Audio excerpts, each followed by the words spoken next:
Good morning, I'm Alisa Z. You're listening to the Sunday edition. A couple of my very dear buddies are here in the studio with me today, and it's not every day that I get to say that about people who I do actually know, not just from Facebook or not just from exchanging emails.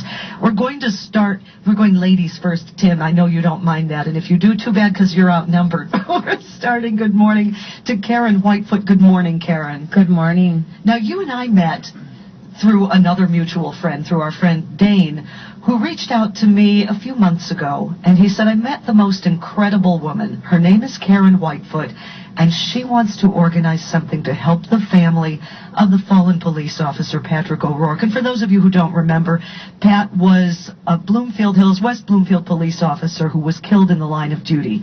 Karen spearheaded an effort, she's like the Pied Piper, we all jumped on board, to say, let's do something to help this family. Tell me how that came about, Karen. That came about, I'm a registered nurse, a psychiatric nurse, and my coworker and I were very touched by the story of Patrick O'Rourke's death. We watched in the morning on the way to work. I had seen the news, and I knew that there was a police standoff, and it was just very upsetting. And as someone who has lost her own father not too long back, I couldn't imagine how these 4 young children were going to deal with the rest of their lives without their dad. So my coworker, a fellow nurse, and I were talking about things that help people to deal with losses, things that what this poor family could possibly need, or what we could do to help. And I'm a horse owner, and I became involved with my own child with handicap and therapeutic riding, horseback riding. So I know the power and the magic of horses.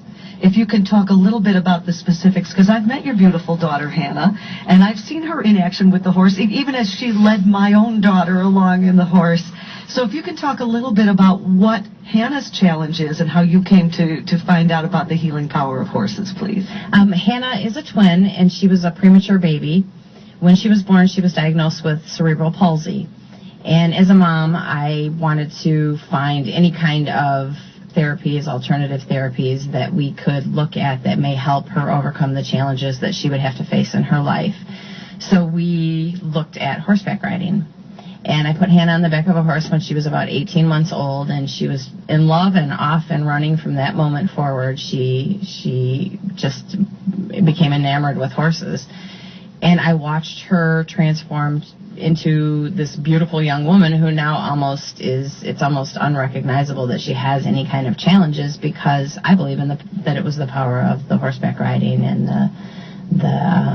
and not just the physical power of that therapy, but the emotional, the mental stimulation she gets. I think I've told you that I used to work for a little while. We worked with the Horses for Handicappers program out at the Bloomfield Hunt Club.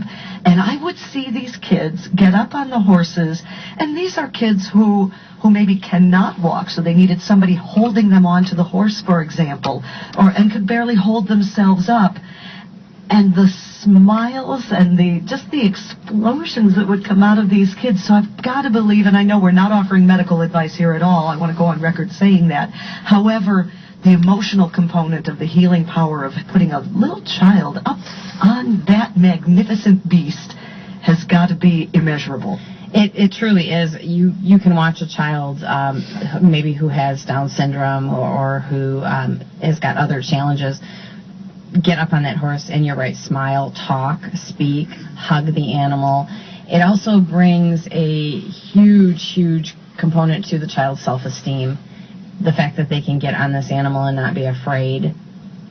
So many adults are afraid to ride, and these little tiny kids will get on a horse and they feel powerful. They feel like they're doing something that their friends can't do or don't do, and it gives them that little component. You can't change the disability, but you can change the way that they deal with and view life, and so they can gain some self-worth and self-esteem, and that's just an amazing thing. So now we fast forward to the year 2012, and last autumn when Pat O'Rourke was shot and killed in the line of duty, and you said, we know that the healing power of horses can do something for this family. What happened next?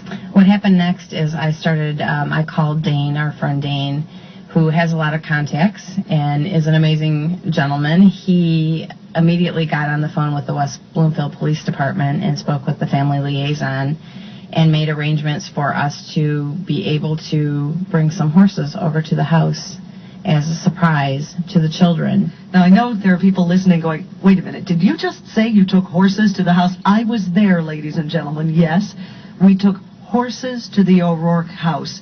And tell us, please, I was there so I know, but you tell the folks who weren't there what kind of impact this had on the children and on the adults as well.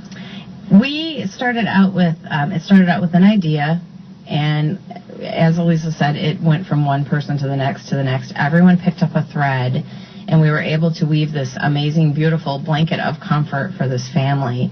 Each person brought something to the event.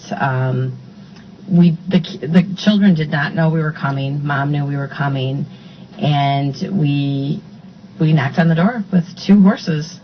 And the kids came out just completely shocked, surprised, amazed, scared. We offered this family an afternoon, a number of hours, without grief.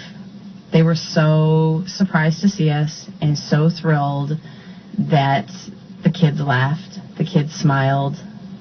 Even Grandma got on the horse. She smiled, she laughed. It was just a beautiful, beautiful thing to watch, and it was amazing for all of us volunteers too. I think we got just as much out of it. That's part of the point as well. We all know when we give, we receive way more than we're putting out. It's difficult to explain because, thank God, most people have never experienced that kind of trauma. But to be able to give the gift of just a fleeting moment of nobody pulling on them, nobody trying to say, okay, what are you going to do next? Where are we going? Can you believe this happened? We didn't even really talk about it. I did with Pat's dad because he wanted to talk. But if somebody didn't want to talk about their loss, they didn't have to. The kids could just be kids for a couple of hours, which up until 8 weeks back from that moment, they hadn't been able to do that even for an instant, had they?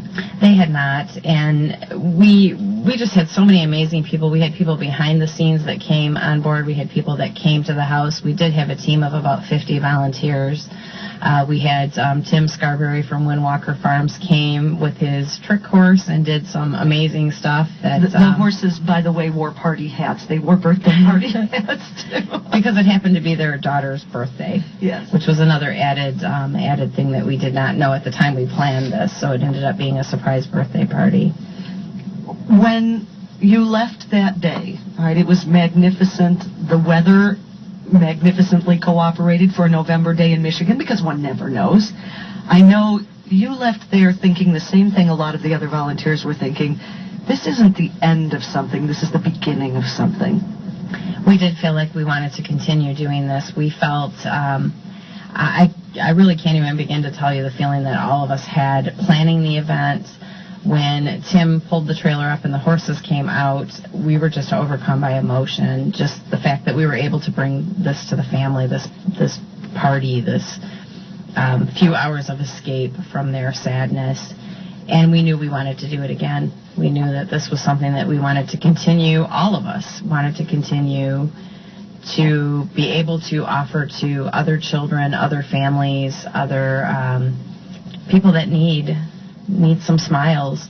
What you had called it back then, I remember, Karen, you said this isn't a fundraiser, it's a spirit raiser. It was a spirit raiser. It truly was for all of us. And there are a lot of folks, a lot of organizations in need of spirit lifting. So what is now in the formation process, there's an actual organization applying for nonprofit status, Horses Heal Hearts of Michigan. We call ourselves Horses Heal Hearts of Michigan, and that's what we want to do. We want to bring horses to just to people, to bring a smile, to bring some happiness. We want to be able to go to children's clinics, to some schools, some places where people don't maybe necessarily have the opportunity to see horses, to be able to ride a horse. We would like to maybe work with women and children that are dealing with substance abuse issues and bring horses to their families. We feel like we have endless opportunities. When I tell people about Horses Heal Hearts of Michigan, even as I say it, and I'm involved, even as I say it, I feel like, this must sound really crazy to some people. Oh, yes, well, we took horses 6-8 to work in Amy's house, and we surprised the kids and had a birthday party for 20 people. And, yes, we brought horses to... And I just say, well, because, yes, this is what we did, and Horses Heal Hearts of Michigan is going to continue these horse parties to raise the spirits of kids across southeastern Michigan and maybe at some point beyond. I know how crazy that sounds. You know how crazy that sounds. What kind of reaction do you get from people outside the horse world who say, Karen, I mean, God love you, you're amazing, but you're nuts? What do you say to them? Well, I explain a little bit about how we work things, and I think that when you show them some of the pictures and the video of the door opening, and these kids had no idea. These kids had just lost their dad 8 weeks ago, and when we knocked on the door and Tim was standing there with his 2 horses wearing party hats, believe me, the kids did not think of anything else but, what in the world is going on here? How did this happen? And where did these horses come from? And sometimes most people, unfortunately, have experienced grief. And I think that when you've gone through any type of grief, you know that if you can have a reprieve from that for any moment, it allows you to go on to the next. And sometimes that's all you're doing is going from 1 minute to the next minute. And if you can have a smile in there, if you can bring a smile to a kid or to an adult during that horrible time, then I think you really did something. Do you remember what it was that Amy said when she posted that picture with a little bit of the sun peeking through the clouds that day? She made a comment. She thought that Patrick was shining down on her. And we all felt his spirit with us, moving us to bring this party to his family. The day was very overcast. It was very cold. It was very cloudy. We showed up, knocked on the door, and when Amy got on the horse with her daughter, the clouds parted and the sun came out. And it truly was a very goosebump kind of moment that we had. It really was. And people can see pictures of this party if they go to the Horses Heal Hearts of Michigan Facebook page. We do have a Facebook page. We do have some things coming up. We are going to try to obtain our nonprofit status and be able to bring this to a lot more people is what we want to do. We want to not drop what we've started. Exactly. So we do have some fundraisers coming up. We're going to be at JD's Key Club on March 29th. And that's where? That is in downtown Pontiac. It's a dueling piano bar, which if you have not been there is a lot of fun. Yes, JD's Key Club, March 29th, Friday night. Yep, we'll be there. Wear your cowgirl and cowboy best. We're going to have a fun night. We're going to try and raise some money. We're going to try and laugh and smile and have a good time. We're good at that. Yes, we are. We definitely are. Karen, before we excuse you and let the boy come in and talk, is there anything you want to add about Horses Heal Hearts of Michigan that we haven't already touched upon? I just want to invite anyone to please check our Facebook page out. We do have a Facebook page, and if anyone wants to volunteer, if anyone wants to come on board, if anyone thinks that they might want to visit or get involved, to please contact us via our Facebook site. We are hopefully going to have a website soon. Just, call us, come by, come see us, come on board, and we'd love to have you. Horses Heal Hearts of Michigan. As we say, healing hearts one giddy up at a time, right? Exactly. Karen Whitefoot, thank you so much for spending the morning with us. Thank you so much for having me. Once again, I'm Elisa Z. You're listening to the Sunday edition. Kenny. And more Kenny. Hey, this is Kenny Chesney.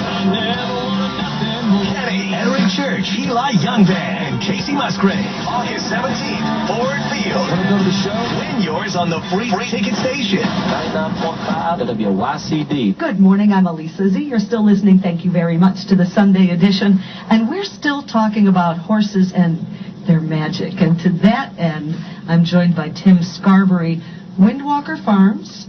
You're out in Fenton, is that right? Is that where your place is? Yes, ma'am. Oh, I'm a ma'am. I like that. See, I love these gentlemen. They call me ma'am. And it's not an age thing because I'm not that much older than you are, I'm sure. But, Tim, we were talking about the party that we all did together for Officer O'Rourke's family, for Amy and the kids and Pat's parents and Amy's parents. the horses obviously played an integral role in the success of that party. You play an integral role in the bringing of those horses from Windwalker out to the O'Rourke's. And I have to say, Tim, in watching you with the horses and then watching the horses with the kids, and you even got me up on that horse, your gentle spirit seems to transfer into the horse. Or is it the other way around, or does it flow both ways? Talk to me. It goes both ways, to be honest with you.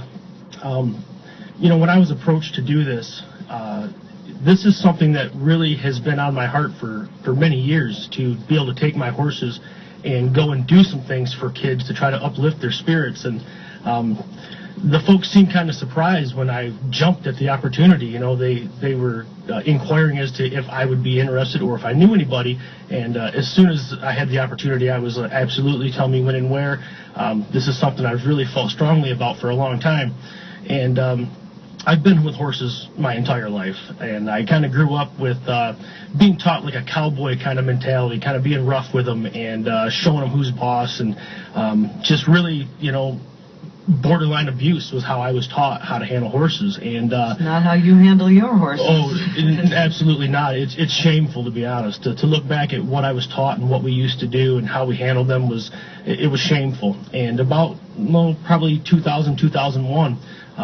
I began to get my eyes open to something that was how to communicate effectively with these horses, and I just thank God for that opportunity. And when I got these horses to a point where I could go and basically do anything that I wanted to expose these horses to, they put their faith and their trust in me, and I can take them into a crowd of people and rest assured that nobody's going to have to there's going to be no injury. There's going to be the horses aren't going to become distracted or nervous. As long as I'm there calling the shots, they really pay attention to me, and it really works quite well. And that's critical. We're talking about taking horses out to children, as you did out at the O'Rourke's house. We're talking about taking them to hospital patients who are able to leave the hospital ward and come out, to have these kids come out, children of parents with abuse issues, children who are in need of some comfort and some calm. And people don't necessarily always think about horses as comfort and calm. But again, I saw you in action with those horses, and there was such a peace. And I don't know if I can explain enough how much it took to actually get me up on there in my head. But you, I'm worse than any of the kids. You were calm. You kept the horse calm. You handled me well. You talked to me the whole time. But with Horses Heal Hearts of Michigan, when you bring these horses out, it's imperative, obviously, that these horses are only there for the joy and the spirit of these children, and you can ensure that, can't you? Yes, we can. And I wouldn't bring a horse out that's unprepared. The horses that we bring have gone through our program. We've taught them everything that we're looking to, and they've proven themselves many, many, many times over before they ever leave the farm. I would never take a question mark, anywhere. What I would do is introduce a horse to maybe like a parade or something like that first. Now, Scrappy, the younger horse that we did take to the O'Rourke's, now that was his first time actually away from the farm. Really? But he had proven himself so many times over back at the farm and with many other people, so I felt good about that. But normally I would take a horse and ride some parades and some things like that and just, make sure that they're ready. This was just a situation where it was kind of short notice. We had to do something. I knew my horse would perform well, and he certainly did not. And actually, he's Top Secret was the other horse that was there, and he's kind of my mainstay. I take him everywhere, and I'm so proud of him. But Top Secret, or Scrappy rather, seems to be the horse that's gotten the more buzz from the kids and the folks that day. They really seem excited about him, so he really, I'm very proud of him as well. Well, and both horses, Top Secret and Scrappy, they wore party hats. They took their time with the kids. I was amazed. It was Top Secret you took up and down the stairs? Yes. That was something I could never imagine. Explain what you did, please, because that probably sounded pretty odd as well. Well, I was training a horse for some folks about probably 5 years ago, and they were watching what I do and some of the obstacles that I have at the farm, and they had some connections with the county fair, and they thought it would be cool if I could bring the show and go to the fair and be able to show people what we could do. And I had already had an idea of building this obstacle trailer. And so when they approached me to come and do these demonstrations, that was all it took to launch me into full action on building this obstacle trailer and going and doing these shows. And they had us there for 2 years. And then I've traveled, I won't say all over the country, but from here to Tennessee and back. I've been up and down all over the place, the Kentucky Horse Park, Tennessee Walking Horse Celebrations. I mean, we've really gotten to go do some pretty cool stuff. And what I've essentially done is I've built a horse trailer that can house the horses and transport them, but I've built basically a set of stairs to take me to the roof. And when I ride up there, my horse's feet are 11 feet off the ground. And what I do when I get up there, I ride to the roof of the trailer. I then stand up in my saddle, and then I crack a Australian stock whip. And what I do is through this is to show the level of trust that I have in that horse, but also that they have in me. Because if anything goes wrong at that point, we're both in dire straits. You're both toast. Yeah, it could certainly go bad. And people think I'm kind of a maniac for doing it. And I tell people all the time that I would rather ride my horse to the top of that trailer than just jump on an unknown horse and go across a yard. I mean, just riding across the yard on a horse that's unprepared could end your life. So what I'm trying to say is, look, we've got a level of communication and trust with our animals, and I'm willing to stake my life on it. And you do. I saw you do that, and it was amazing. Horses Heal Hearts of Michigan, and you're the equestrian director with Windwalker Farms, bringing, whether it's Scrappy and Top Secret or any other horses you feel are appropriate to come out to these events. Let's talk for a couple of minutes before we close about how you can see kids really, really spring forward and come to life despite their circumstance when you just bring a horse into their view. Well, it becomes evident as soon as the horses show up. I don't know if I'm going to use the word mesmerize, but that may be it.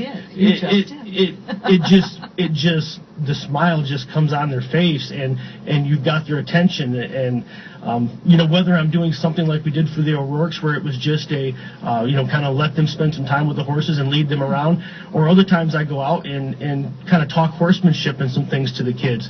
And I've done several events with many children aging probably from 3 to 7 or 8, and they'll just sit there and they'll watch and they'll listen, and they're not poking their buddy or they're not fidgeting. And those horses, and I don't attribute that to what I'm saying.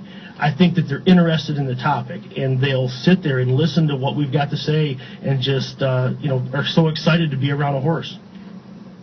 Horses Heal Hearts of Michigan. How does that heal Tim Scarberry's heart? That isn't a stressed heart as others are, but how does that help your heart? Well, I'll tell you what. I spent my life growing up in church as a little kid, and really didn't learn all that much. I mean, I heard some things, but it didn't become real to me.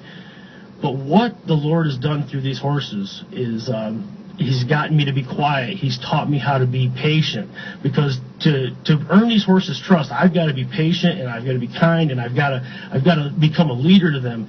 And the other thing is that when my horses make a mistake or mess up, do I want to come crashing down hard on them, or do I want to offer them some grace? And I try to treat them the way that I hope my Lord and Savior will treat me when I fall short. And I can't think of a better way to say, God bless, have a beautiful rest of your day, and thank you for being with us, Tim. Thanks for the opportunity. Once again, I'm Elisa Z. You're listening to the Sunday Edition. Doing Detroit proud. This is Detroit's free, always on radio.com, 99.5